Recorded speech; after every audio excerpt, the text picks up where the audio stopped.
lost your voice, but you're one of the crowd. A vision of weakness you don't. Good evening, everyone, and welcome to Loaded Football Weekly. And tonight we have another Newcastle United special. And I think I'm sure you'll all agree, after what's happened at the weekend, lads, we definitely needed a special this week. So, as always, we have our fantastic guests of Pete and Nathan. And tonight I'm joined by my co-panel member, Martin. So, boys, let's dive straight in there, okay? So we're going to talk about the match on Saturday evening, which was against Brighton. And Pete, I know you were on Matchday Live with me, as was Martin. So I'm going to go straight to Nathan. And Nathan, I just want some thoughts from you, mate, about how you felt about the match on Saturday night. Yeah, I mean, going into it, I felt like it was a must-win game. I think the last 10 games have been must-win games, although our managers decided not to view them as such. So, but yeah, I mean, it was one of the games last night where it was one of our sort of remaining few chances to realistically pick up 3 points against a team that's sort of in and around where we are. So it was one of those games where it was a 6-pointer, as you say. So I felt confident going into it. I felt like the previous games we'd had quite a good high press, and that intensity had been there. Even if we'd struggled to keep it up for 90 minutes, I felt like in the games against Wolves and Villa, I don't think we were ever troubled too much, and I felt like we could have taken that onto the next level, and with the right setup and right formation, we could have easily come away with 3 points there. I think the most frustrating thing is the way that the team set up, and the lack of intensity and lack of sort of effort and passion that was really evident on the day. Playing sort of Fraser in the middle, and then Joelinton out wide, and Murphy's come on in recent games and had some really good touches and created some chances. He's looked like our only sort of creative player at times. And then to see him not starting again was really disappointing. So yeah, I think it was kind of a game where we needed to win, and I'm sort of feeling really despondent after it with the manner in which the performance went down, because I think it was a down tools performance from the players. I think it was a performance designed to engineer the end of Steve Bruce, but that doesn't look like they've been successful in that endeavour. It certainly felt that way, mate. Yeah, I mean, as you know, I was on Matchday Live with Pete and Martin, and we were all devastated after the game, because it felt like, you know, back way when we played Sheffield United, and you'll probably remember that fixture was absolutely atrocious. The performance was shocking, but for me, in some ways, I felt like the Brighton game was even worse on Saturday, because as you mentioned there, you know, the high press, there just wasn't any kind of press. The intensity wasn't there. The formation, we're still sticking with that 4-4-2 diamonds, but I feel like we're not, you know, using the right personnel. The players that would normally play in that formation and probably have quite success with it, you know, such as St. Maximin and Wilson, obviously unavailable at the moment. So it just feels like we haven't got the right mix at the moment, or the right players to be able to play that formation successfully. I mean, Pete, how did you feel about the game? How did you? I mean, I've got a vague idea how you felt, but you know, any further thoughts from Saturday night where we were all absolutely devastated? My thoughts haven't changed. I was still convinced quite early on, and I said it to you guys on the night, that quite early on I was worried. I think the first thing I said when it came to me was I was worried about their wing backs and how much joy they were getting, and how overloaded our fullbacks were at times. The fact that they were pulling our centre backs apart, you could see it was only going one way. And actually, you know, the fact that it took nearly 40 odd minutes for them to score was surprising for me, because I thought they should have scored and at least been one a long time ago before that. But look, it was a horrible performance. It was a performance, in my opinion, of a group of players that did not want to play for that manager any longer. It was so clear to me. It's even clearer to me now, with all the fallout, with everything that's happened since, with regards to the club and the players, and all the sort of the negative press that the club is getting at the moment. I'm absolutely convinced that was a performance of, right, let's jack it in, lads. Let's get this manager out of here. And I think they've sacrificed that result Saturday. There was no other way to explain it. Yeah, the most worrying thing for me, Pete, following the weekend was I think we all felt, didn't we, that Bruce's time had run out, and I know in the previous weeks we've said, haven't we, that we felt that Bruce was unsackable to some degree, as in Ashley wasn't gonna get rid. We'd have it until the end of the season, but somehow Saturday night, I don't know whether it was the fury of Twitter and social media in general about getting rid of Bruce. I don't know whether that was swaying us in any way, but I certainly felt like Saturday night. I thought Sunday morning when I wake up, I think he's gone. And for a lot of the local journalists and the media to be saying, "Oh, the club are backing Bruce and they're fully behind him and they're going to support him," I just felt absolutely devastated by it, because I just cannot see how Ashley can continue to back Bruce. I mean, I know I think the quote that was given was that he's shown loyalty to Ashley. I think that's probably stretching it a little bit. I think we all know that Bruce is currently in the role because he's being paid, a handsome figure. And not only that, this will be the biggest job that he's ever had, and will probably be the biggest job that he ever will have. So I think he's just hanging on in there for dear life. And he's already said himself he's got no intention of walking away. And we all know why that is. Because if he walks away, he says goodbye to his golden handshake. And he's basically just trying to hang in there as long as he possibly can until Ashley can no longer bear him and ends up sacking him. But let's hope that it's going to be sooner rather than later, because if he leaves it any longer, then it's going to be too late anyway, and he may as well stick with him. I mean, the thought of having Bruce in charge for the Tottenham game is petrifying, if I'm honest, because those players, as you've both said, showed that they don't have the confidence in the manager. I think that's evident.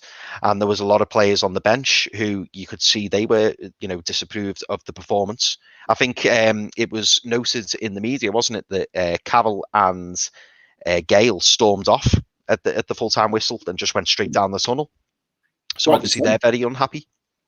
Yeah. Well, look, you look at those two players, and look, we've kind of scrutinised Carroll and Gale over the course of the season. We know ultimately that those two players are not really good enough for where we want to go and where we want to move forward as a club.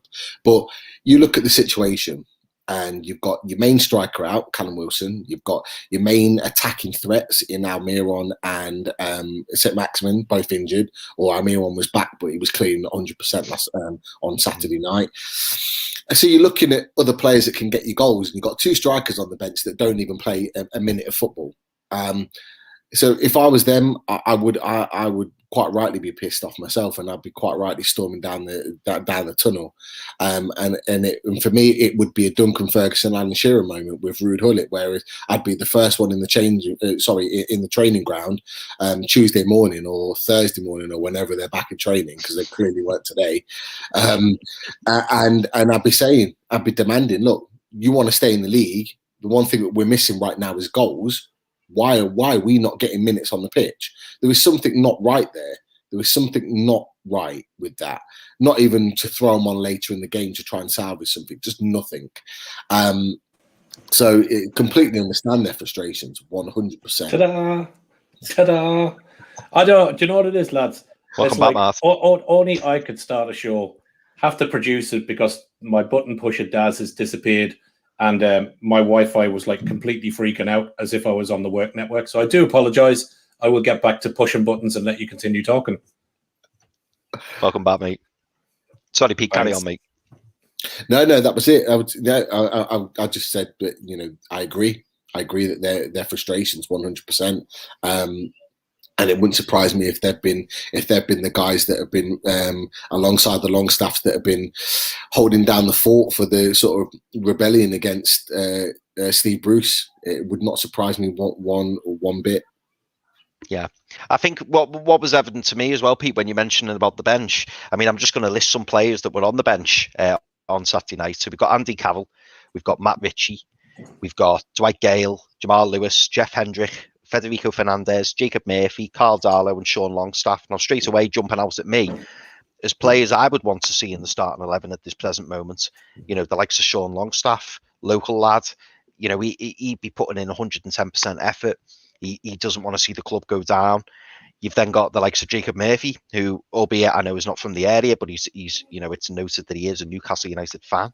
And then you've got, the likes of Matt Ritchie and Andy Carroll. Andy Carroll being from the area, Matt Ritchie being, that leader that we've all been crying out for. We've all been crying out for a leader like Matt Ritchie. And the fact that he can't even make the 11 at this present moment in time with the players in front of him is just unbelievable to me. Joe Linton continues to get games. John Joe Shelby is continually untouchable. I'm not going to complain about the defense or the goalkeeper, because I think that they made the best from that point of view in terms of the four at the back and the goalie. I've got no complaints with that, but certainly you could argue maybe Ryan Fraser. I'd like to keep Fraser in the team, but his performances haven't been all that great. Would it be time to give Jacob Murphy a go? I don't know. I mean, Nate, what are your thoughts on the lineup itself? What would be the changes that you would make, or you'd be looking to make, say for the Spurs game, if Wilson and St. Maximin aren't back? Yeah, I think we're in for a very difficult game, whatever team we put out, to be honest. But as you said, with if we've got Jeff Hendrick coming on immediately for in place of rather than Sean Longstaff coming on, that tells you kind of everything you need to know about where Bruce is at in terms of the players that he trusts and the players that he stands by. I don't even think it's that he thinks they're better players. I think it's just those are the players that probably haven't given him a hard time, or there's not been no cross words between them, probably on the training pitch and behind the scenes. And those are his core players that he'll stick with, and he'll stick with those to the end of the season. I don't expect to see much of Sean Long, even as this plight continues. I don't expect to see anything of Sean Longstaff pretty much between now and the end of the season. Same for Jacob Murphy. I think it's a shame that when he's come on in the last couple of games, he's looked really lively and he's created a few chances, and he's gone on a few good runs and got inside the box, and he's been the only player to really do that for us. St. Maximin's the only one who can do that sort of consistently, and he's come in and done that on a few occasions, and he's not even getting a look near the team. Even when we had the issue at right back with Manquillo injured, earlier on in the season we saw Murphy at right back, sort of right wing back, and he looked quite competent there. He was good getting forward, not bad defensively, and it gave us a lot more than Kraft did. But then as soon as we went back to this 4-4-2, Kraft was straight back in there, and Jacob Murphy must be thinking, why am I not even getting a look in here? And it is very frustrating to watch. Like Pete's mentioned, the two strikers sat on the bench there that aren't even getting any game time. I know they've played in fits and starts this season, and they haven't been very impressive, but I'd like to see him in that 4-4-2 with like two up top. We talked about it the other week. I'd like to see Carroll and Gale given a chance together, because Carroll on his own is pretty useless, and Gale on his own is also useless. So they're the perfect combination for each other. They need each other, I think. Yeah, Wilson doesn't need someone alongside him to run the line and to make those clever runs and to drag people out of space. He can do that all day long by himself, and he'll play off what scraps he gets from the sort of lackluster midfield behind him. But for those two, for Gale and Carroll, they seem like a perfect match for each other to really cause some defensive problems. If you watch Andy Carroll, it was the Arsenal game in the cup. They couldn't deal with him. They didn't know what to do with him. It would have been like I don't know why we don't even test that theory against any of these other defenses that we're playing against. It just seems like a real missed opportunity. Even if it's for a half, even if it's for half an hour, put them together and see how it goes. But yeah, he doesn't make those decisions. So it's I firmly expect that we'll keep playing the way that we are playing with the same personnel until the players that you mentioned that are out, until they come back. So I don't think Bruce has got it in him to change it, and I don't think he thinks whether it's like sort of blind delusion or stubbornness or a mixture of both. I feel like he thinks he's doing quite well and he's putting the best team out. Maybe he does, maybe he doesn't. Maybe he does have those loyalties to the wrong players in the team. But yeah, for me, I don't expect that we'll see much change from the next remaining 9 games. We are getting a few questions in. So I know Dave Shepherd and a few others have put questions in, so we'll throw them up in a bit. But I just wanted to throw this up. It was on.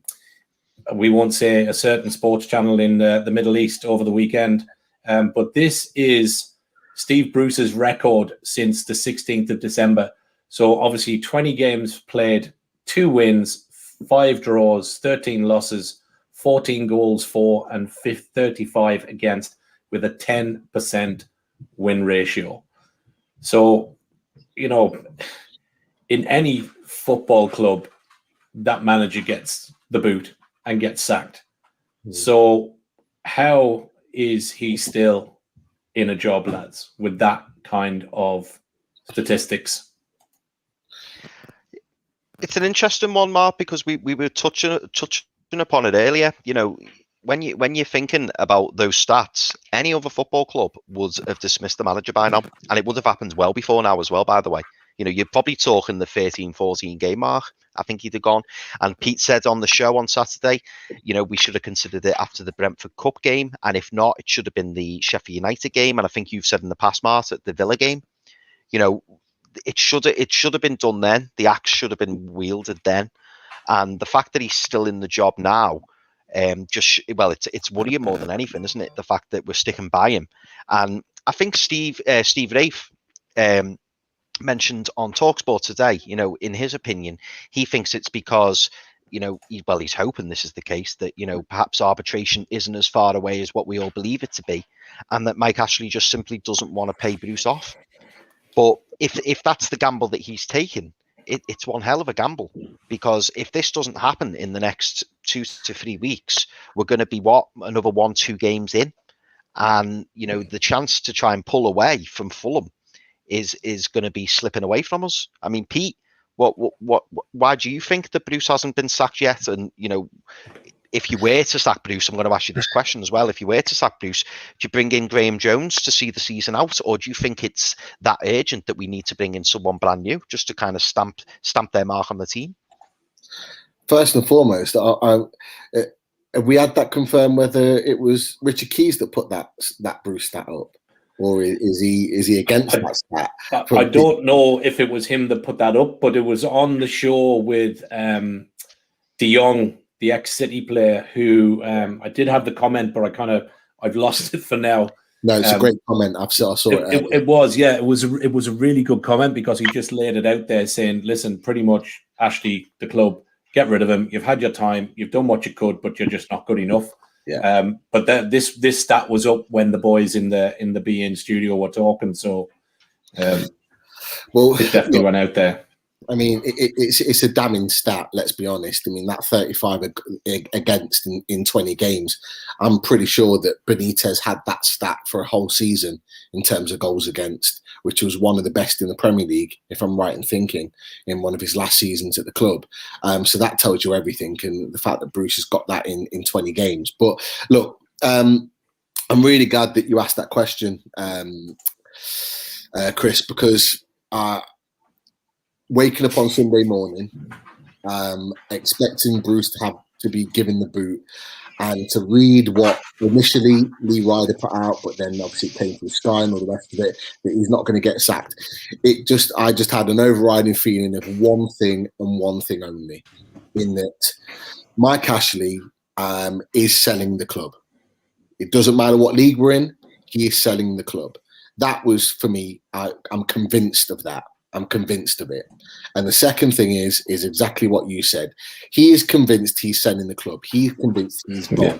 He doesn't care what league we're in, whether he's been given assurances by PIF or PCP or whoever that they're still willing to buy the club even in the Championship. And I think he's thinking, you know what? I'm getting my money regardless. Not my mess. Yeah, exactly. They can pay the $4 million to buy him out. They can pay the however many millions to get the new manager in. And I've never been convinced of anything more than when I woke up Sunday morning to read that. I am absolutely convinced of it. Just as I'm convinced that those players tried to get Bruce sacked on Saturday night. Yeah. So that for me is the overriding feeling of where we're at right now. And I'll be shocked if it's anything other than that. I'm fully expecting for this club to be sold in the summer. I'm fully expecting, regardless of the division, by the way, and I'm fully expecting Bruce to be sacked. If for whatever miracle Mike Ashley's still in charge come September, at the beginning of next season, Steve Bruce will not be manager of this club. Steve Bruce will either resign himself at the end of the season if we get relegated, or he will be sacked, one or the other. We will have a new manager regardless. Because, look, there is no other team in English football in the top level of English football or across any of the top leagues in Europe that would have kept Steve Bruce in the job for as long as he's been in, because there is no other ownership, no matter how bad they portray them to be at various other clubs. There is no other ownership that would have stuck it out and kept this manager in charge, knowing that we were only going one way. And for me, I'm convinced that the only reason Mike Ashley's kept him in charge is because he just doesn't want to pay him the money. He doesn't care who takes him, where he takes the club. Because if Mike Ashley's convinced that he's selling the club regardless, he doesn't care what happens. You know, he was in the Middle East. He's probably not even watched the game. He probably just looked at the result and carried on drinking his beer and just thought, I don't care. And that's his mentality at the moment. I'm convinced of it. Yeah, I think you're right. I think there must be something of an inside track that he knows he's either on a very, very good case to win and the deal go through, or, as you said, he's had those reassurances that if the club goes down, bypasses the Premier League, he's probably got a sure foot of selling the club. The consortium will take it. There's probably a much easier chance of getting through the EFL testing, transferring the club out, and then obviously new manager, new owners coming in, a rebuild and back up. Now, the only thing that I've seen the last few days is there has been people commenting saying, okay, well, that's all fine and well, but if we do come back up, does the club have to re-go through the Premiership owners and directors tests? I don't know the answer to that. So if there is anybody that could tell us, then by all means pop on and do. But I'm not sure if that is the case or not. I don't believe it is. I think once you're down and you come back up, I don't believe you have to go through them. Once you're an owner of a football club, right, they do, so the Premier League do their regular sort of checks. But if there's an owner already in place, then they're not going to, look, it's as simple as this. They're not going to deny Newcastle with Saudi owners getting promoted from the Championship into the Premier League, right? They're just not. I think the same happened with Sheffield United though, Pete, didn't it? They had a change of ownership. The Saudi ownership was there in the Championship the season they came up. I think that the Saudi ownership of Sheffield United was in place in the Championship before they came up. Yeah. And I don't believe they had to do any retesting. So no, I don't believe you do. But they wouldn't do it. Look, let's be honest. The only reason why we're going through this arbitration, the only reason we're going through this issue is because the Premier League don't want to sign it off. If it goes through the EFL, and there's been also question marks about from fans saying, oh, well, the EFL were going to make it difficult. No, they're not. You look at some of the owners that the EFL have signed off over the years. There is no way they're not going to. Yeah, there's no way that they are not going to sign it off to Newcastle in the Championship. There is just no way. And the fact that the EFL are signing it off gives the Premier League the right to hold their hands up and say, well, it wasn't us, and they've been promoted, so therefore we continue. And who's to say if we are relegated and we do have that year with the Saudi ownership, and it, hopefully, I mean, I don't want us to be relegated, but if we are, hopefully it only takes us 1 year to get back up. And if it does, then who's to say within that year that all of those issues don't go away that have been sort of hanging over our heads with the Qatar and Saudi Arabia and the piracy and all that stuff. That's given us a year to get rid of all that stuff to make sure that there's a smooth transition. I don't believe there'll be an issue with it. I've been convinced of that. Yeah, I agree, mate. I think from the EFL's perspective, if you and I think it might have been when we were chatting either the last time or we were talking on the Saturday show, which was, if you think about that deal for the EFL, if, God forbid, but if we did go down, Friday night football with 52,000 with new owners, flag waving, unreal. It's massive, the amount of money that it brings to that league. Yeah, exactly. It's huge. So I don't believe for 1 minute that it doesn't go through, but that's just me. My only issue, I mean, I've obviously listened to what yourself, Pete, and Martin have been saying about the takeover. My only issue with it is that, do you guys think, and I'm going to ask Nathan this next, do you guys think that there's a possibility that arbitration is round the corner? I mean, I've just had a check then, because I know we're completely out of sync this season, but the season ends on the 23rd of May. Now, do you think, I'm going to ask you this outright, Nathan, do you think that there's a clause in there to say if the club is relegated, then maybe a certain amount of money goes back to the consortium. Say the consortium pay 305 million. Certain amount of money goes back to the consortium from Ashley, and then if they're to get promoted, they then pay it back or something like that? Or do you think that Ashley is that convinced it's going to happen, say by April, that maybe that deal's not on the table? Or do you think there's some kind of pre-agreement? Because the thing that worries me is, let's say there's not, for playing devil's advocate, say there's no deal in place in terms of a clause. Surely Mike Ashley wouldn't take this risk knowing that, okay, we get the green light from the arbitration, and they say, great, the takeover can happen. And then the Saudis or PCP or the Rubens come back to the table and say, great, okay, let's get the deal done. By the way, we're about 3 weeks away from being relegated, so we're going to have to renegotiate this fee, because there's a strong chance now that Newcastle going to get relegated. I don't think, like everybody else, I don't think it's going to put the consortium off. It may put the Saudis off, even though I don't believe it will, because I think it just creates a fanfare, and it just creates, like as I've said before, like a riding in on the white horse and saving Newcastle and bringing them back up from, the EFL. But I'm just wondering, do you think that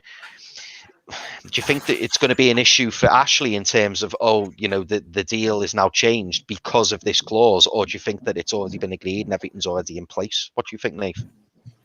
Yeah, I think like a lot of people have talked about this issue of a renegotiation if we're relegated and at the point where we come to be sold. But for me, like these, they're astute business people. They're acquiring companies left, right, and centre all over the globe, such as like Disney and all these other companies and stuff. And I think it'd be remiss of them to not understand the position we're in as a football club and our stature and our sort of the weight we're punching at within the division. They're aware of that. Last season we were kind of clear of relegation. We weren't really in any danger because of the good start we had after the project restart. But they'll have had their eyes on us all season, and I think it would be be really remiss of both sides of the party really to not have any sort of contingency plans around relegation. I think that a price has probably been agreed.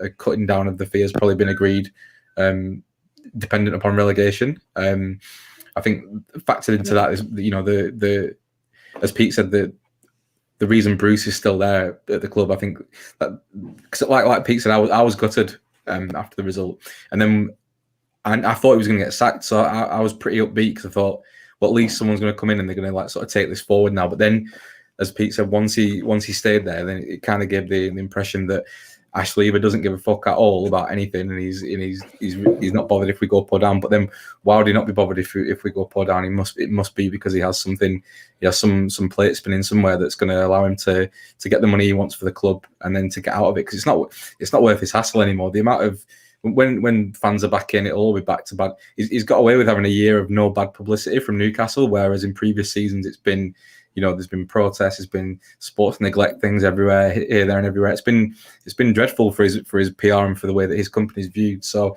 he's had a free pass really, and also within this year, he's sort of garnered a bit of support even from the Newcastle fans who've seen him sort of take the Premier League head on by the horns, and he's sort of garnered a little bit of respect back almost from some of the fans for the actions that he's taken. But he's motivated by money. He wants to sell the club. He wants to get his money back, and he wants to get out of here. He wants to get over to Dubai doing his business deals like he's been doing over there for the last 6 months and expanding his retail empire. So yeah, I think something's probably in the works for a cut price deal for the club.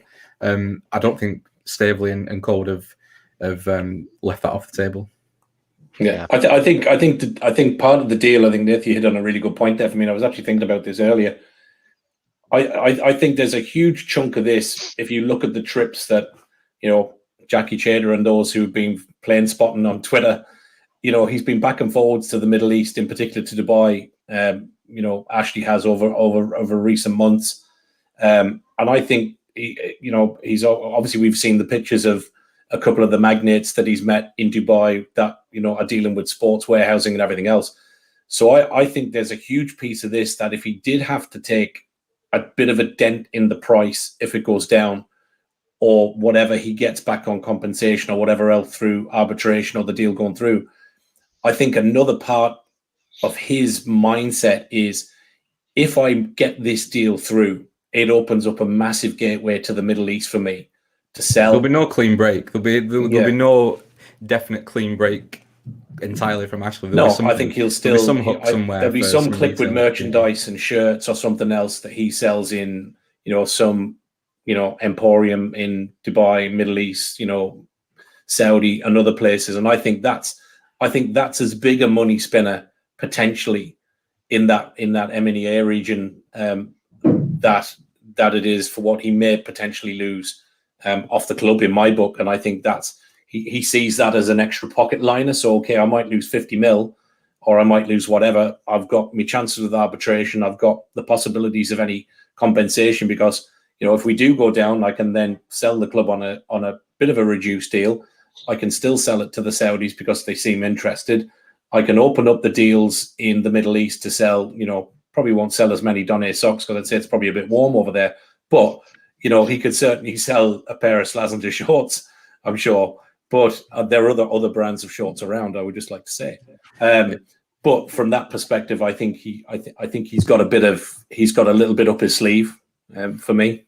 It wouldn't surprise me if he's got like some sort of exclusivity around like selling shirts to selling Newcastle shirts to the entirety of that region, or supplying them to the sellers for like a season or two or something. It wouldn't surprise me if that's something that he's got baked into the deal. Yeah, I agree. That shirt deal went all quiet, didn't it? Sorry, just to add. It did. The shirt deal with, excuse me, they sponsor, they manufacture kits for Rangers, don't they? They do, yeah.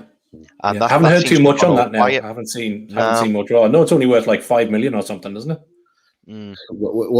When Man U have just signed a 235 million sponsorship deal. Yeah. This is the thing. This is the thing. That's where all our potential is moving forward. Because if you've got some of the richest owners in world football, everyone's going to want to be sponsored by you. And that's a real way in, a massive way in. But the one thing I'll say about that shirt sponsor is that they've made some quite nice tops, to be fair, in years gone by. And I'm sorry, some of the tops we've had in recent years have been awful. Yeah, they are. Mark, do us a favour. Can you just throw that picture back up about Bruce's record? Yeah, something I was thinking about, which stuck out to me. There you go. I was looking at the goals conceded. Now, correct me if I'm wrong. I'm normally all right with my maths, but does that mean that we're conceding 1.75 goals per match? If so, that's incredible, isn't it? I'm sure it's 1.75 goals on average per match over the 20 games. And for me, that's really worrying.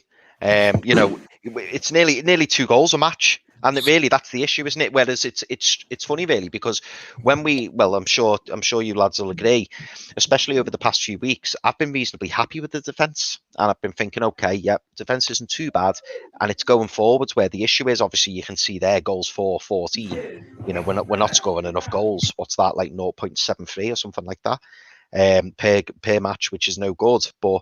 Yeah, when you flashed that up before, Martin, I thought 35 goals against. Yep.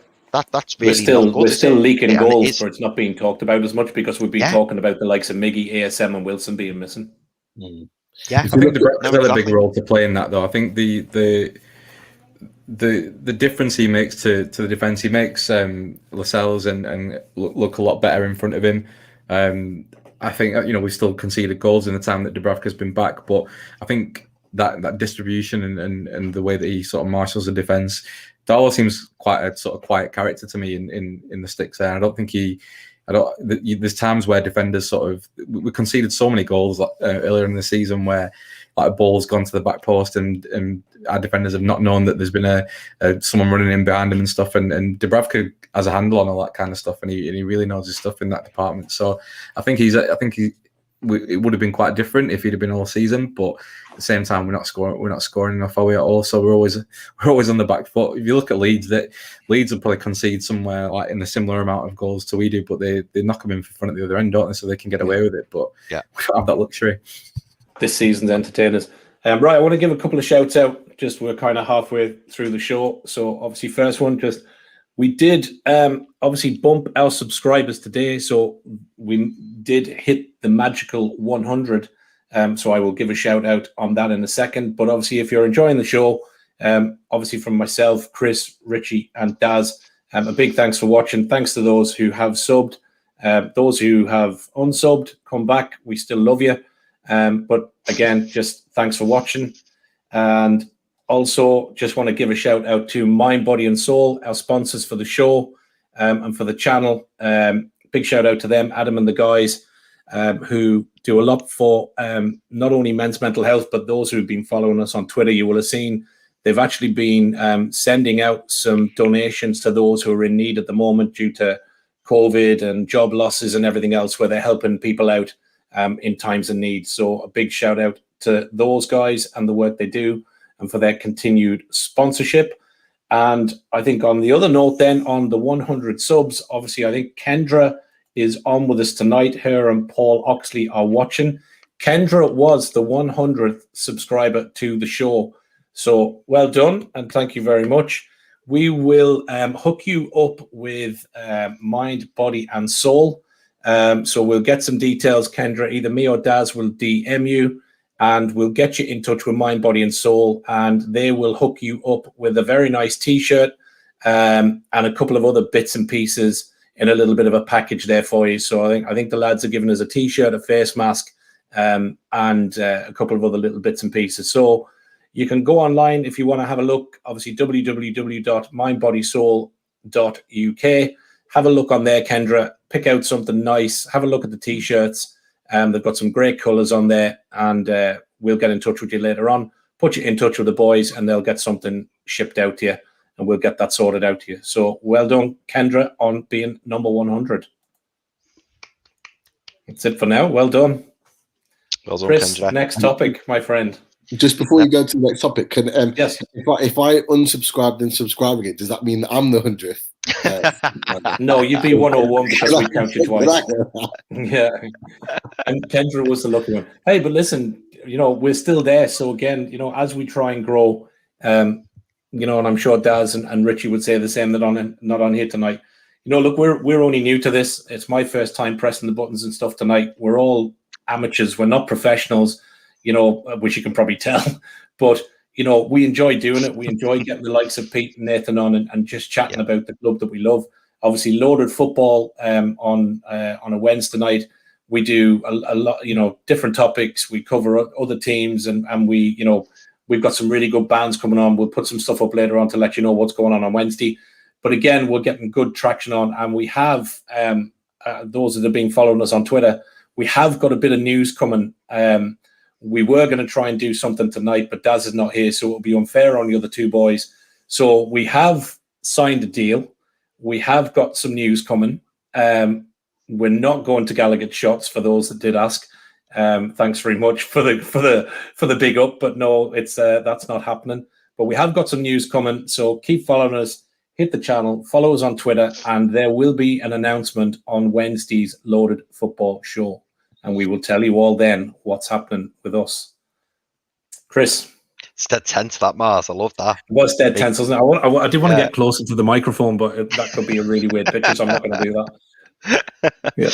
Right, Anyway. okay, mate. So we'll move on to our next topic anyway, lads. So what I wanted to discuss with you all was the next fixtures and whether or not we think that we're going to survive or be relegated. I know we've probably bored everyone to tears with this, but it's still a topic that's fresh on our minds, and obviously we're all concerned and we're all worried. So what I wanted to do, Mart, I don't think we've got an image for it, have we? So we're gonna just do an old-fashioned manual. Let's check and see what fixtures we've got coming up. I can tell you, I can shout them out. I did write them down. So here you go. So after the international break, our next 7, we've got nine left compared to Fulham's 8. Mm-hmm. Obviously, we are where we are with them.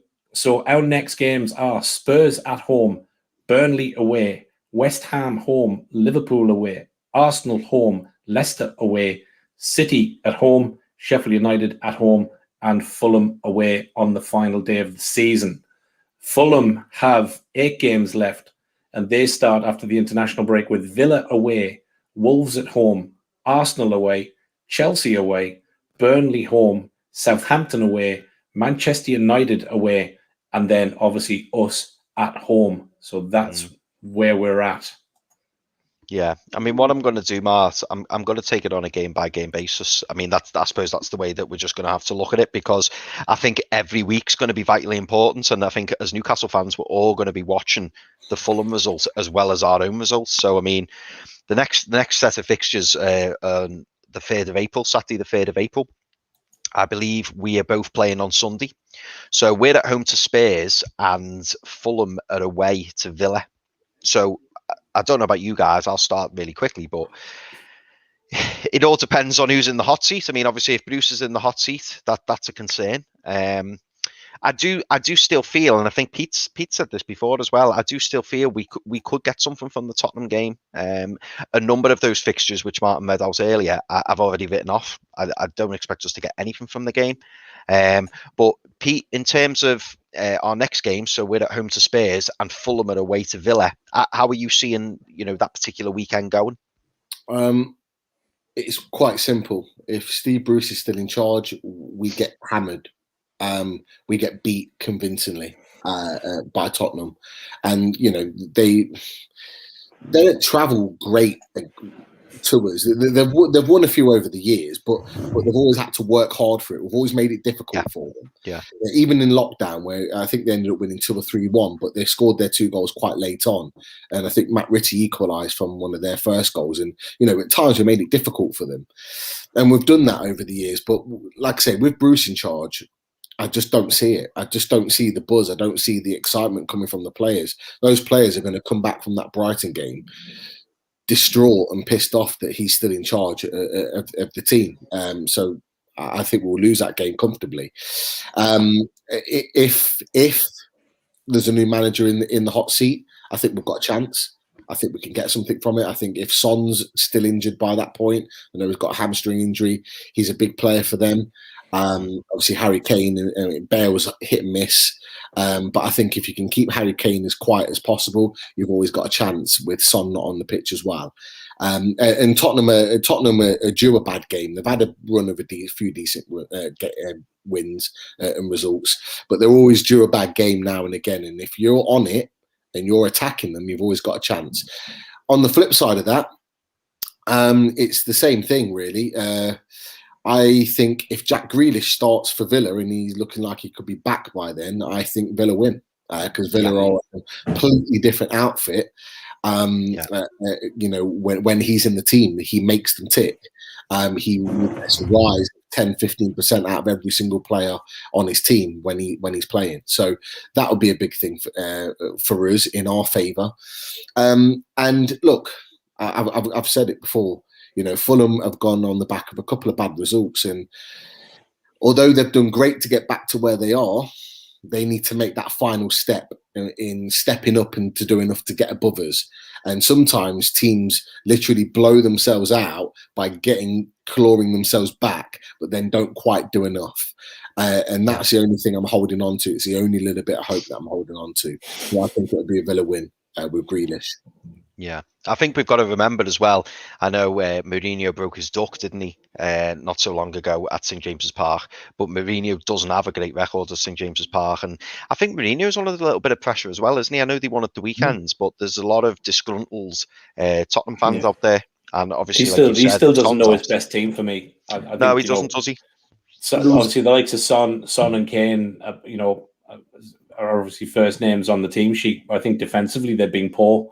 I think Eric Dyer's been poor at the back for them. I think I said this when we were talking a few weeks back, and I said, Tottenham are not designed with the players they've got to play a back four, because Doherty comes off the back of a 3 from Wolves, and when he seems to play him on that right and plays Dyer centrally, they just look so unbalanced. They get caught so far up the pitch and out of place. It just doesn't work for them, and they are a team that likes to really kind of counter-attack quite quickly and get on that ball. And I think Spurs could be there, to get something from. But I think Pete's right. I think if Bruce is still there, and certainly the dissension in the ranks that there appears to be with 2 camps of players, one for Bruce and a large amount against, then I think all of that just really unsettles us. So I agree. I think I can see Villa winning if Grealish is back, and I think in our current format, I think Spurs put 3 or 4 past us quite easily. Yeah. I'm not gonna keep a tally of what we think we're gonna do, because obviously we're not very confident, especially if Bruce is still going to be in the hot seat. But let's just skip through them and do it over the weekend, Chris. So we've gone through them too. So let the 2 games then. We've got Burnley, Fulham have got Wolves. So what do we think? Let's just skip through by weekend. What did Nave say? What did Nave say? What was his? Oh, I was trying to get out on that. Yeah, no, come on, you got it. Yeah, go on, Nave. Yeah, we'll give this question to Nate. So we've got Burnley away, and Fulham have got Wolves at home, Nate. So those 2 games that weekend. What's your very quick thinking on it while we rattle through these? Yeah, for the previous week, I think we get beat by Tottenham. To be honest, I don't think I can't see. We've wasted so many games on Bruce already, and without the players will be pissed off this week. They won't want to play for him. I think we're losing against them, and I think Fulham. It's down to whether Jack Grealish is back. I think Fulham could well get a result there, but hopefully Jack Grealish is back. And like lads said, it's a different proposition if he's back. But if he's not back, that could be the week where they leapfrog us, and that'd be a tough one to swallow. I think the Burnley game, it's going to be awful for me to watch that. I'm going to be getting no end of grief off the lads at that one. I think we'll struggle to break them down. To be honest, I don't think we'll have enough in. If we set up like we've set up in recent weeks, I don't think we'll get past Burnley, to be honest. And I think they'll the physicality of those two up front for Burnley will give Lascelles a handful. So I don't think we'll. Chris Woods is always a nightmare for me, because I think he's the archetypical centre forward. Yeah, he just causes defenses nightmares. Getting up, he's good in the air. He's strong, elbows. I would love to sign him, because I think he'd be great with Wilson. But I think he's the kind of centre forward we could do with. But anyway, and did you say Fulham have got Arsenal? Fulham have got Wolves at home, mate. Wolves, I think Wolves didn't impress me that much when we played them. I was a bit disappointed by them, but then I know they got a good result the other week. So I think they've got enough to see off Fulham. But I hope they turn up more than they did against. I think they got a let off when they played us, to be honest. But I think they should have enough to see off Fulham, and hopefully a couple of bad results will knock Fulham's confidence a little bit. But those are 2 really winnable games for Fulham. And they've surprised us by picking up points where we've not expected them to. So anything goes with them, I think. Yeah. Okay. Next weekend, then the following weekend, then we've got West Ham at home, and Fulham have Arsenal away.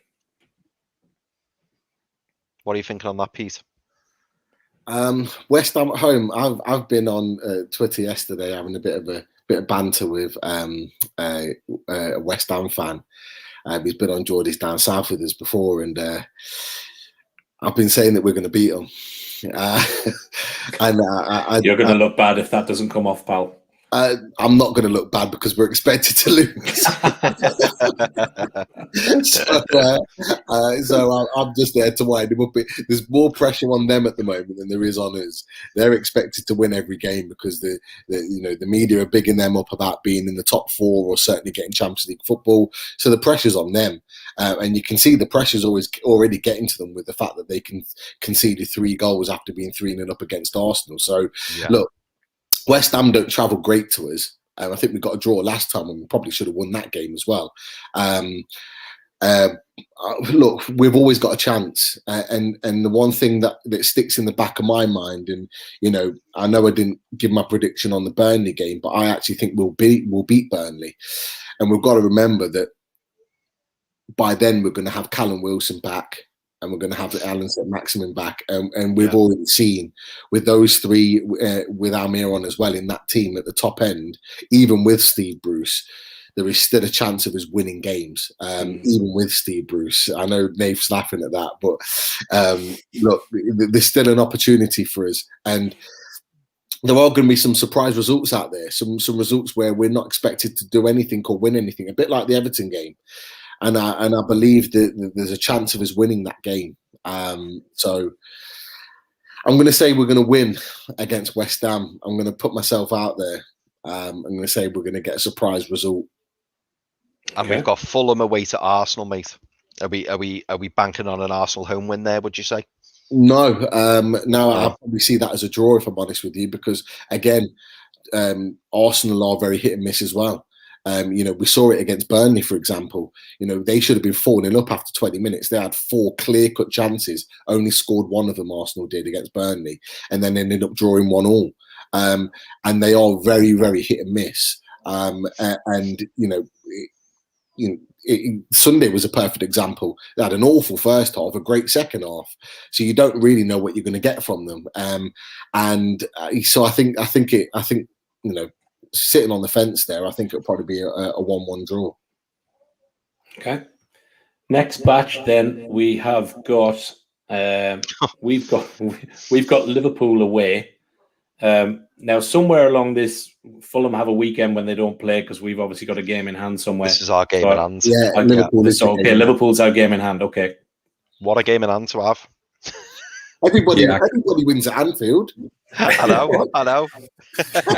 we will change that book. I can't see us getting much against Liverpool, to be honest. I think they're going to start playing. They're due an upturn in form, aren't they? I think it's they can only go on for so long playing as they were. I think that just by sheer quality and class, they'll outdo us on the day. However, I do think we're talking about the week before. I do think we'll get a result against West Ham, like Pete was saying. We were all there the first game of the season on the Match Day Live, and we played them off the park. And look where our seasons have ended up. Like nothing's really changed in terms of personnel between those two teams, and look how far apart we are now, considering how sort of convincingly we beat them first game of the season. So, we're way underachieving this season, and you could argue that West Ham are probably overachieving where they are in the league. But with those players back, I'd fancy us to get a result against West Ham, but not against Liverpool, unfortunately. I can't see another win after that until the Sheffield game, to be honest. After that game. Yeah. Okay. The next round after that, then we've got Arsenal at home, and you have Fulham have Chelsea away. What are you thinking, Pete? I'm going to say we're going to get a draw against Arsenal. For the point, look, I'm being positive here. As positive. Yeah, I'm glad you are, Pete. You've got to be. I'll take it. But I'm being honest. I'm looking at.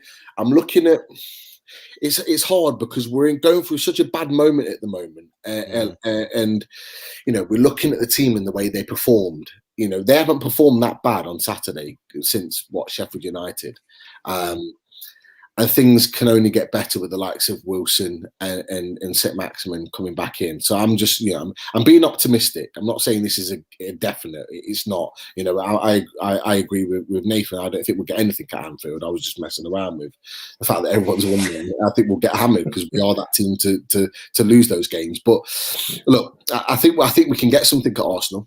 I've seen enough from Arsenal to know that they're not. They're inconsistent, and that gives us a chance. I'm not saying we're going to win, but I think we could get a point, definitely. So I would stick with a 1-1 draw.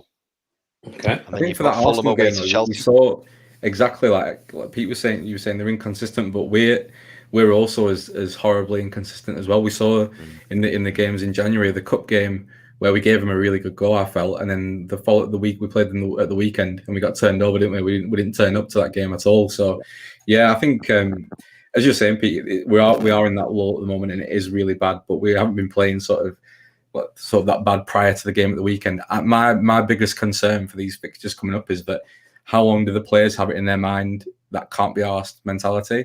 Is it going to turn around in the next 2 weeks in this international break? Is it going to carry into the Spurs game and we get another abject can't be asked performance? So at what point do they kick into gear and think we can actually do this? I know Ryan Fraser's been making some sounds today, but to be honest, he's not done any talking on the pitch either, really, is he? So that's my worry about how long this protest goes on for, really. I think naturally St. Maximin and Callum Wilson coming back in raises the team.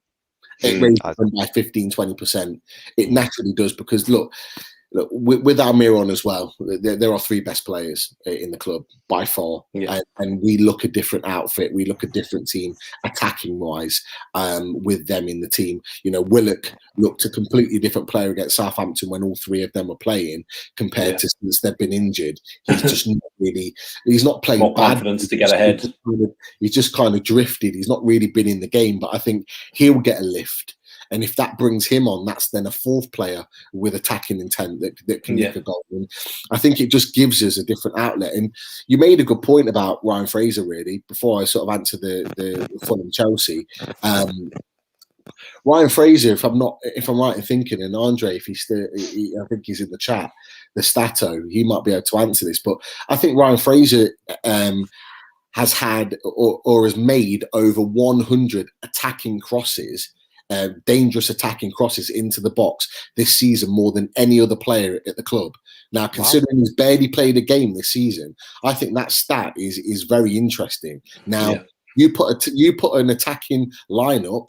You know, other than Almiron making that run into the box, who's like 5'6", you know, he's not going to get on the end of anything. You put, like we talked about, a Carroll or a Gale in that box. You put a Callum Wilson or a Willock getting on the end of some of the crosses that he's put in, and it could make for a different stat.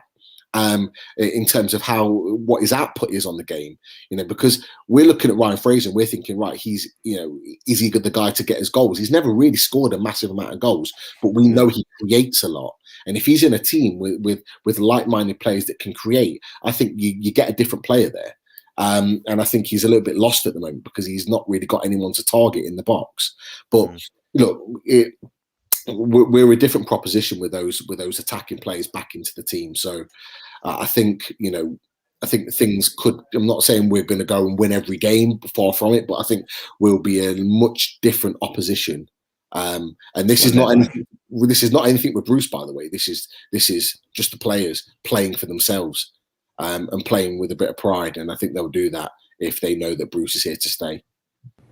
Yeah, I mean, I agree with you, Pete. Just to quickly, before we move on to the next one, I completely agree with you. I think the players at the moment know that the lineup's not right. They've stuck with this formation, and that's fair enough. But if we stick with this current formation, let's think it looked so much better when we had Maxi and Wilson up there, and I think that will automatically, as you say, Pete, give the players a boost, and they'll think, right, we can get something from this game now. And I'm hoping that Bruce goes to the back of the mind and they think, you know what, we don't need him, let's just go out there and do what we need to do and hopefully get the points on the board. I think that's what's so frustrating about these last few games where we've had those front 3 out, though, because what the opportunity was there for, like I said, to put Carroll and Gale up front, but also to like play the likes of Richie and Fraser on either wing, but 2 players who love getting crosses into the box. We didn't have our best players for like 5 games. Play horrible football for 5 games. Play classic, horrible 4-4-2, knocking it into big front man, target man football for 5 games, and we would have got some joy from it. I'm certain we would have, but it was such a missed opportunity for me. Yeah, but we've done, you know, over numerous games, like, you know, and we've all heard Bruce go, well, you know, I've had, you know, games where I've not been able to play ASM and Fraser together. Then when they were fit together, he played one or the other. So, you know, you can't have that complaint. He's played wingers when we've put in no strikers, and then he's played strikers like Carroll when we've not had wingers on. So, you know, to me, it says it all. Daz just put up a comment there, but I just do want to give a shout out to Adam Beckett, who's watching us tonight from, could be a cold Minnesota, but definitely from the US, obviously part of the NUFC Trust. Great to have you on, Adam. We do miss you on the shows. Both for NUFC Matters and us. So as Dad said, we will get you on the show hopefully next time. So we'll get in touch and get you on to come and have a say with us the next one we do. So, all right, next fixtures. Chris, who we got? We've got... Okay, so we've got Leicester away. That's our game. And then Fulham have got Burnley at home. So if we're getting leapfrog, boys, it probably would certainly be that week. But I know Pete, I'm going to come to Pete here because I know Pete is feeling good about this Leicester game. Well, you were up until Brighton. Yeah, look. And Leicester winning yesterday. Yeah. That's again, that doesn't really mean anything. They you know, them in the FA Cup has been slightly different. Their home form's not great. their home form's not great. Away from home, if they were coming to St James's Park, I'd be a lot more sort of worried, because they are generally better away from home. But look, Fulham have got a result there early on this season, and a number of other teams have as well. And they are another team that can pull out a shock, poor performance just out of nothing. And there's an opportunity there. I think we can get a point. I think we can get a point from that game. The likelihood is, or the expectancy is, that we're going to lose, and that could well be the case. But it's another game where we can get something. That's just me. It doesn't matter where they are in the league. They're another team that are punching above their weight, because they've got good owners and ambitious owners that are bringing good young players in. But there's a chance there. And whilst there's a chance, and whilst we've got players that can hurt them, there's a chance we can get something. Are we saying Fulham are probably a good bet, Nathan? Would you say, to beat Burnley at home?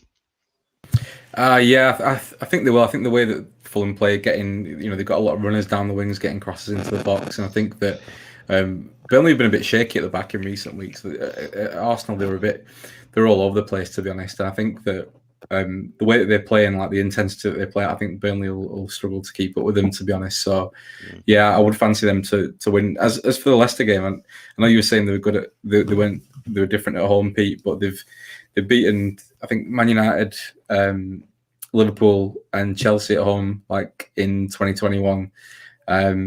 Yeah, I can't see us coming away with anything from there. I think it's I'm sticking to holding out for the last 2 games of the season, hoping we're still in the mix. Okay. Well, boys, for our next fixture's a nice easy one. We're at home to Man City, and Fulham are away to Southampton. So, Pete, what are your thoughts on that, mate? Yeah, we're not getting anything from Man City. That's a nice quick one, that, isn't it? Let's move on. Next game. Yeah. Fulham away to Southampton, though. It's a tough game for Fulham. It is, but Saints are awful at the minute. They're on a poor run of form, and we were expecting them to beat Brighton, and look what happened. So they're the ones. There are certain teams this season, Everton are one of them, that you just can't bank on helping you out at all. Arsenal are another one to a certain extent in terms of when you want them to win. Coupon breakers. And Southampton are another one where they had a great game against Bournemouth in the FA Cup and looked like a real sort of united and attacking minded team, and then they'll go and lose 5-0 to Fulham. You know what I mean? Like they're just that type of team. But again, I think that'll probably be a draw. With the Southampton game. Yeah. If you look at Southampton, the way that Southampton lined up against us in the first half of the season when they played us, they ran through us at will, didn't they? They were by far the better team. Even though the game in this second half of the season we did much better, they're on a bit of a downturn now. They're very unreliable. So I looked at that fixture that weekend to look who Fulham were playing when I was looking the other week, and yeah, it was one of those I just thought, for fuck's sake, because if they're playing because you can't, like Pete said, you can't rely on Southampton, and I think they are very inconsistent. Yeah. Okay, Chris, next set. Okay, boys. This one looks a lot kinder. So we're at home to Sheffield United, and Fulham are away to Man United. 3 points all day. 3 points all day. Got to win that. If there was any game you're going to bank on 3 points, it is that one. Fit and firing, full strength team to choose from with all 3 of our attacking players. We should be winning that game. And you know what? Those players don't even need a manager to get them up for that game. They should be shown a tape of the away game that we played in and say, put that fucker right. And that's all they should need to be told. That should be a 3 points in the bag. It cannot be anything else for me. Yeah, I agree. Yeah, I'd agree. I think we have, it's a must win, isn't it? It's our sort of one of our 3 winnable, realistically very winnable games that's left so far this season. So, we're at home as well. I don't think there's talk of fans being back in for that one. It's the next one, isn't it? The last game of the season, perhaps. Yeah. I know they were talking maybe the last 2, but I'm not sure how that's developed in recent weeks. But yeah, you'd have to fancy us to win that one. I just my big hope really and I've not been very positive about the fixtures leading up to that. But my hope is that those front three, get through those games unscathed. I'm worried about Bruce rushing them back, to be honest. And my concern is that they're going to be fully fit for those games, and I just hope they're not rushed and they're not risked too early than is necessary. Yeah, and then I would agree. I think the horrible thing for me, though, if you look at Bruce's record when it comes to injuries, and if you watch the show, the special we did with the guys from Alex OHM when Bruce was at Villa, well, the one thing they were massively critical of, other than his team selection, was he rushed big stars back too soon after injury and put them out for longer term. So I am genuinely concerned. I think I said this last week. I'm genuinely worried that he pushes a Wilson or ASM or whoever back too soon, too quick, and burns them out when we will need them for the likes of that, a Burnley game or a Sheffield United game where we do need Wilson firing on all cylinders and Maxi at top speed. And so it is a worry for me. The horrible thing is as well, Mart, as Nathan said earlier, if we'd reverted to a 4-4-2 with old-fashioned wingers and, temporarily stopped this diamond formation, wouldn't it be a nice problem for Bruce to have, to be able to say, do we bring Wilson back in or not? Say if we were performing, we were scoring goals, we were picking up points, he may just want to give Wilson that little bit of extra time, before we go back to the 4-4-2 diamond and play with the split strikers, as we know is the preferred method. Yeah, I think he'd love that, would be my view, but I don't think he will, because I think Bruce will. I think he will get, with 7-8 games to go, if Wilson comes back in, I think he will get to panic mode and just think, I need goals. He's got to throw him in, and that's, because he's not playing. I agree with Nate. It's a concern for me, but I've got an opinion on that. And I had I don't know if any of you guys watched Callum Wilson's podcast with I think it was Super 6 with Akin Fenwa. And there was a woman, I can't remember her name, that did the podcast. It was really, really interesting, hour and 20 minutes. And he was talking about the club and various other things. And the one thing I got from his podcast is that he controlled what happened in that situation. I remember watching it back in Southampton, and the physio was trying to take him to the side as if he was going to give him another run out to get him back on the pitch. And it was Callum Wilson that turned around and he went like this. He went, "No, I'm done." And any other player, like someone like Almiron, who stayed on the pitch when he got injured and played the rest of the half, and then it made it worse. He's so infectious and he's so desperate to get on the pitch and stay on the pitch that he made it worse. Whereas Callum Wilson, I think, is very calculated, and I don't think Callum Wilson will come back until he's 100% ready. I think if it was up to Bruce, Callum Wilson would have been on the bench at least against Brighton. Yeah. I don't think, and with the international break finishing, I think Tottenham's always been in mind, and I think with the 6 to 8 weeks him being out, that brings you to that period of time. I think they've gone right to the second on that. I don't know about ASM because they didn't really give a time frame on how far ASM is. I think he'll probably be a couple of weeks behind Callum Wilson. But I think when Callum Wilson comes back, he'll be ready to go. But he's going to need games to get back up to speed. But I just think that Callum Wilson and ASM to a certain extent are controlling their own fitness at the moment. I think they're telling the physios when they're ready to come back, and they're not risking it. Whereas Almiron clearly wasn't 100% fit on Saturday, and I think he's been forced to come back by Steve Bruce. Yeah, I would agree. Okay, Fulham away to Man U. How's that go? Only one way, and that's a Man United 3 points. Yeah, it's not often I want a Man United result, but yeah, all day there. We'll take that one. And then the big one, boys. Fulham away. My biggest hope for this game, I'm just going to jump in here. My biggest hope for this game is that we don't need a win. I think if we need a win, we're in trouble. If we've got to the point where it's just avoid defeat, I'll feel quite confident, and I'll think, we should have enough to be able to do that.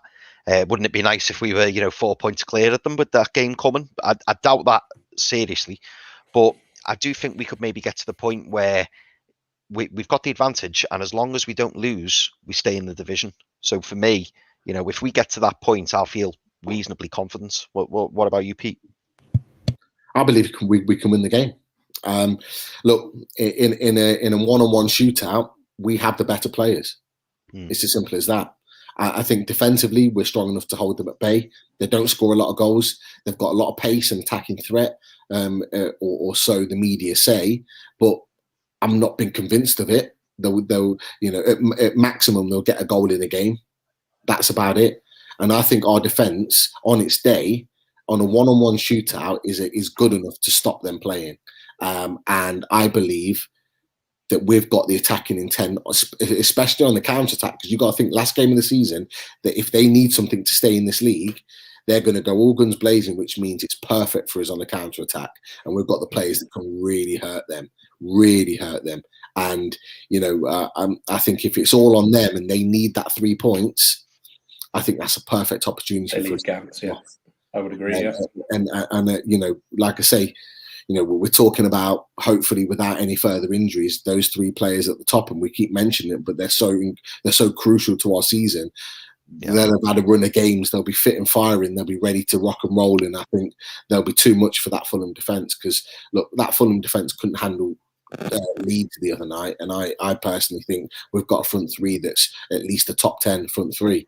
And if they can't handle Leeds, then I don't think they'll be able to handle us on our day. I think we're capable of winning. I think if we need a draw, I think we'll get a draw. But I think with them going all out, we'll pick them off. What about you, Nate? Yeah, obviously the ideal situation would be for that to be a nothing game, wouldn't it? Because the way we've been, when we've talked about these must-win games over the course of the season, we haven't won them, have we? Like we talked about, like Brighton. We said Brighton, yeah. Different proposition when we got this played out. But like the Sheffield United game, that was talk of that being like a must-win game or guaranteed. We're going to turn these over, but we didn't show up. So my concern will be the other side of the coin to Pete. Because I agree, I think we've got enough to beat Fulham. Of course we have. We shouldn't be anywhere near where we are at this moment in time, in terms of our personnel and the players that we've got available to us. But my concern is that Fulham, when the chips are down, so to speak, and when they're up against it, they're capable of turning in a performance. And we've seen that, against Liverpool, when nobody expected anything. That came out of the blue, didn't it? We were all beside ourselves that Sunday. I remember when those goals went in against Liverpool. So, given the character and given the sort of the personality of our team and the sort of how not up for the fight we've been in sort of 75% of our games this season, and I want to avoid that game altogether. I hope it's a nothing game. But listen, I think if we're up for it, I mean, it will be hard to suggest that those players aren't up for it. If it is a straight shootout, like you said, it would be abysmal, wouldn't it, if those players weren't up for it and they weren't chomping at the bit to get going and to beat Fulham. So yeah, I mean, if we don't beat them on the last day of the season, then we probably deserve to go down, don't we? Anyway, so I think we've got enough to beat them for sure. But I'm dreading that day. I'm dreading the last 2 weeks of the season. Yeah. I think we all are. I think a lot of people are. Yes, mate. Do you think it's a potential? Well, I'm sure you probably do, but I just wanted your thoughts on it. Do you think it's a potentially really big disadvantage that Fulham could potentially have up to 10,000 fans in the stadium for that last game of the season? I think if there's something riding on it, yes. I don't know. Is there away fans allowed, or is it home only? My understanding is home only. Home only. Don't want people traveling.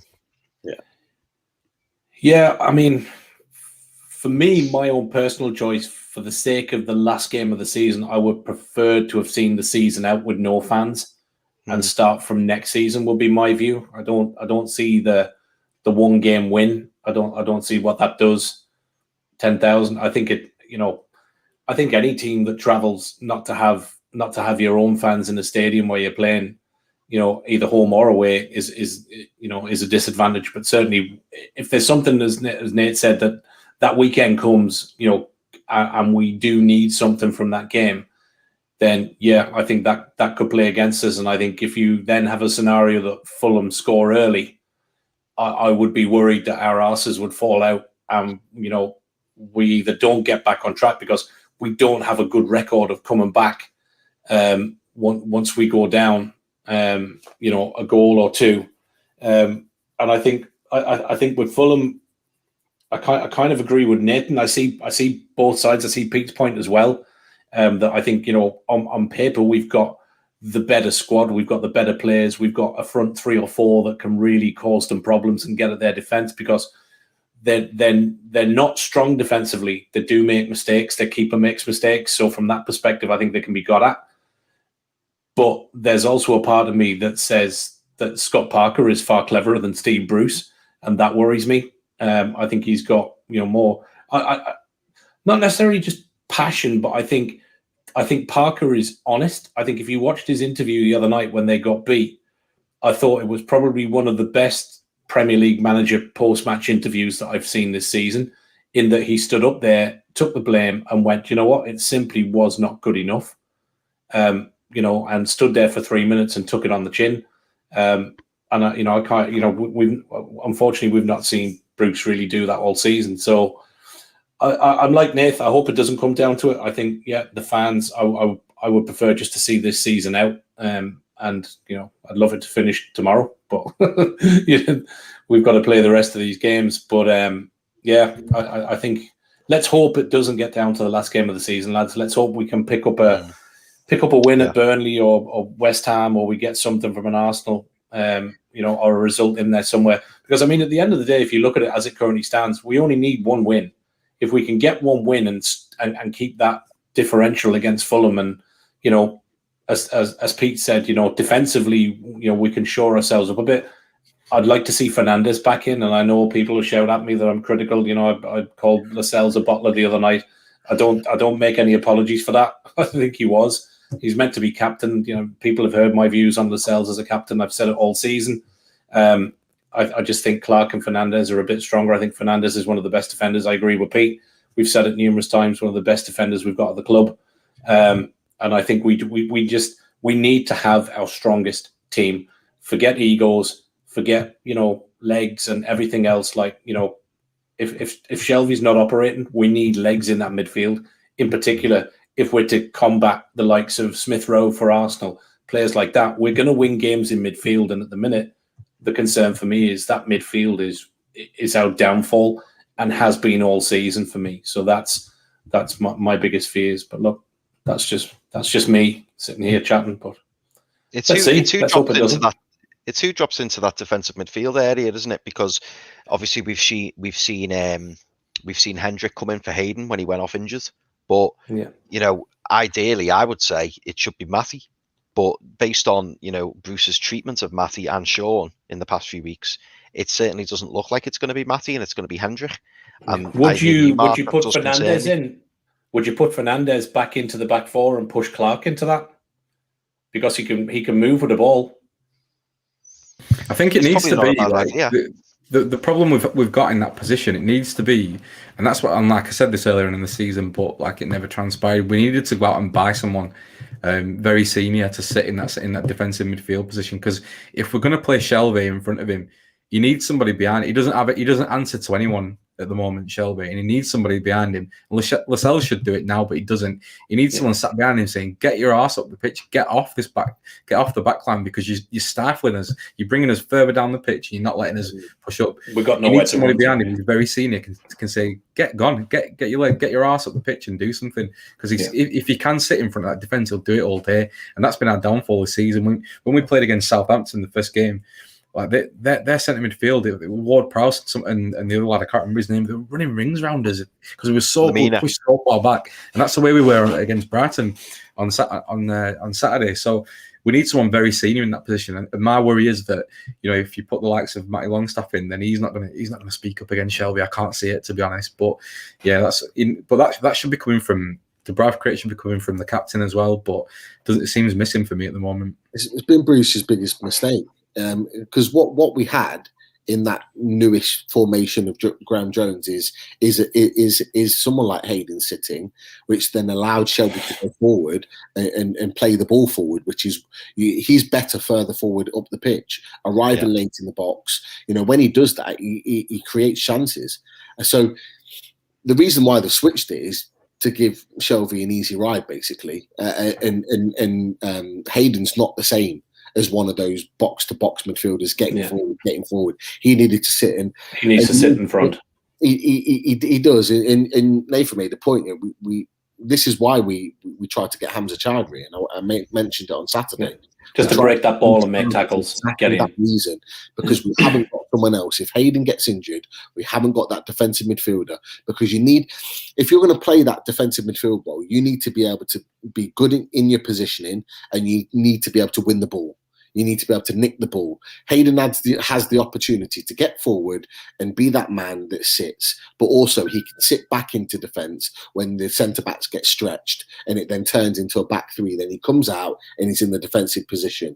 He's got the ability to do that because he can play both positions really well. Shelby can't. So Shelby goes missing. He drifts and he leaves gaps. And that's his biggest problem.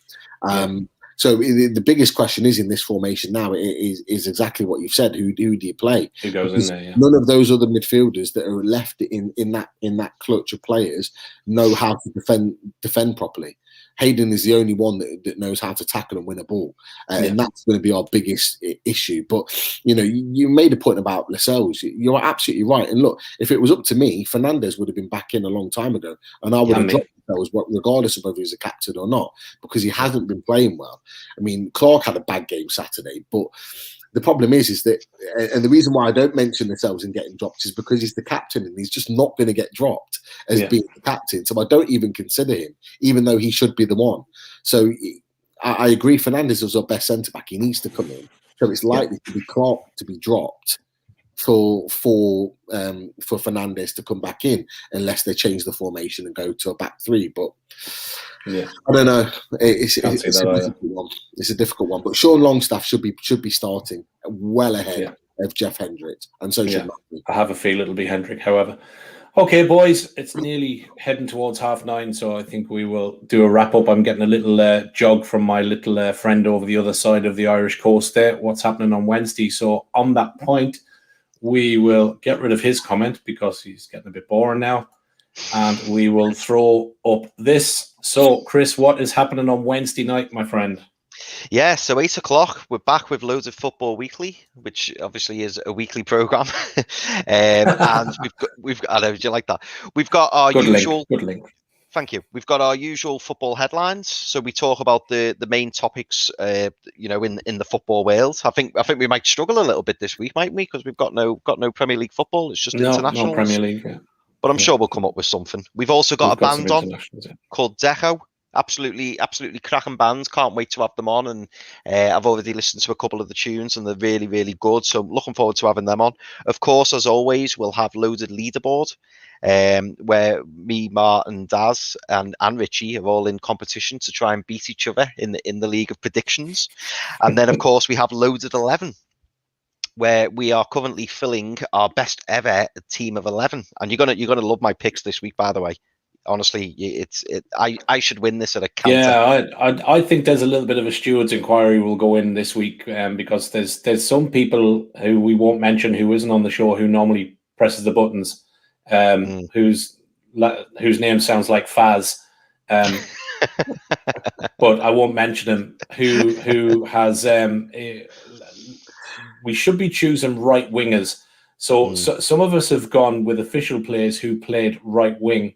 Some other people with a name that sounds like Faz have chosen some players who have allegedly stood on the right wing, but play more as a 10 and as a striker. So anyway, we will put those to the vote on Wednesday with that, and let's see where that goes. We're probably going to lose again, Chris. So I wouldn't worry. Well, I've already been conned out of right back. I'm still fuming over that. Yeah. Pete Naif. I don't know if you caught the show, but for the right back selection, I had Dani Alves, the most decorated football in history, and Dani Alves wasn't chosen. Who was it? And who got in? Well, Cafu, surely. Cafu, yeah, I was going to say. Cafu got in, yeah.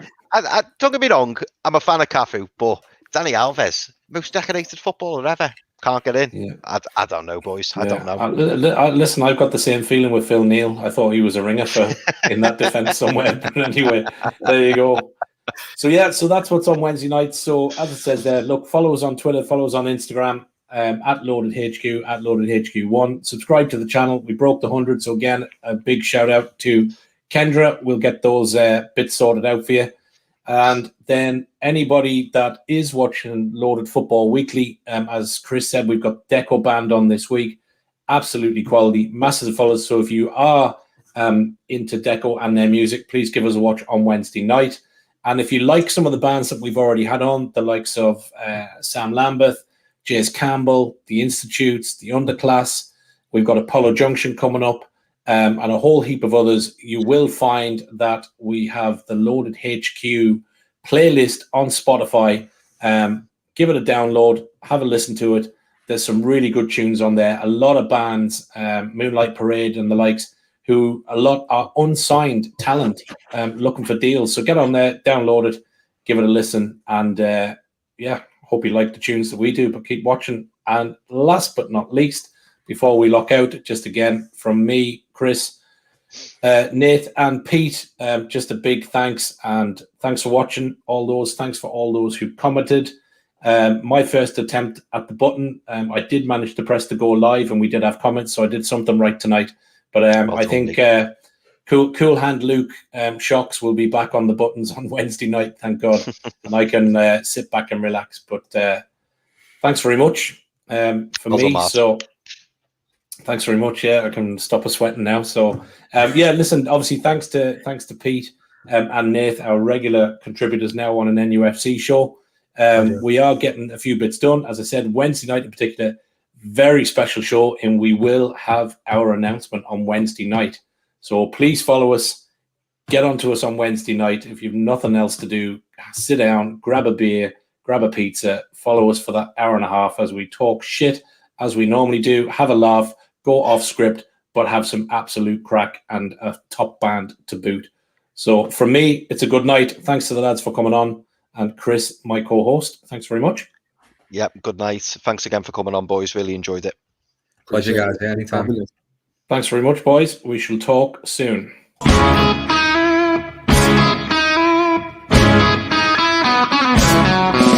the joker, the expert, the voice, but you want a background.